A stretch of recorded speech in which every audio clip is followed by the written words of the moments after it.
Your mind today. Thanks for watching Free Speech TV. Thank you, Tom, for taking my call. My big concern are the public schools and keeping them strong for the 90% of children in this country who are totally dependent on them. Now, my question is this.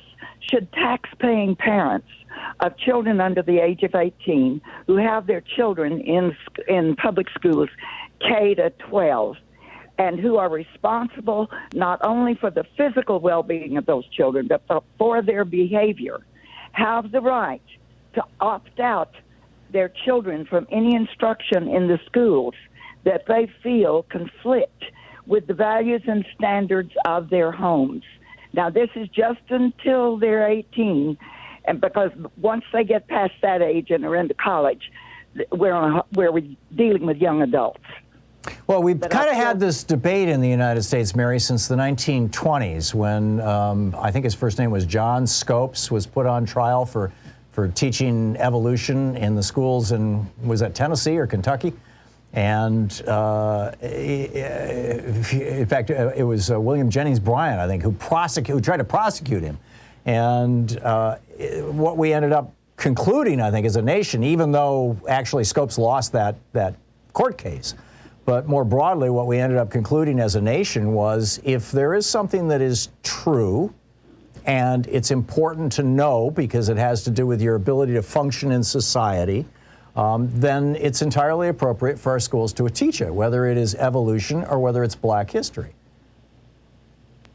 Well, I don't have any problem with what the teachers that schools have a right to teach. What I have a question about is, do the parents who might, for some reason, have a desire that their children not be exposed to certain information while they're at the age under the age of 18, have the right to opt out or have the information that those discussions or instruction or assemblies are going to occur in the school.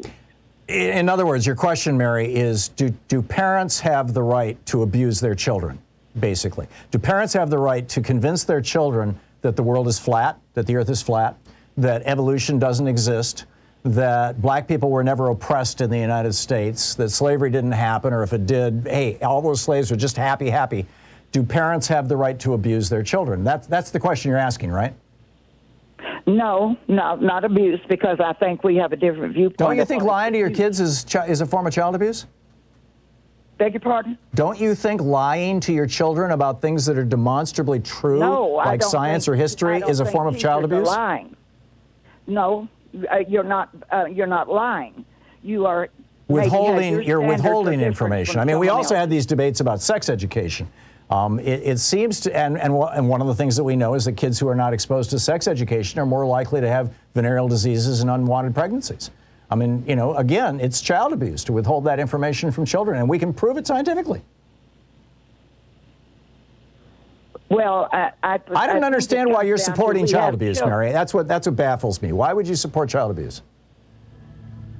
Well, it depends on what you consider child abuse. I think doing things to children that's going to harm their future is child abuse. I'll just leave it at that. From Mary in Fort Worth, who was basically saying, do you think the parents should have the right to prevent their children from learning things in school that offends them or that they don't like? And my point was, do parents have the right to abuse their children? Because if you are teaching your child that slavery was a happy time for Black people, or you are teaching your child that the world is flat, or you're teaching your child that evolution doesn't exist, or you're teaching your child that you don't need to know anything about sex education, don't worry, everything's going to be good, you are harming your child. And, you know, this is child abuse that we're talking about here. And here's more of it. Down in Houston, Texas, a Texas parent is now demanding that copies of a children's biography of Michelle Obama be removed from the schools in Houston. This is in the city of Katy. It's a Houston suburb, because it, quote, promotes reverse racism against white people. Right.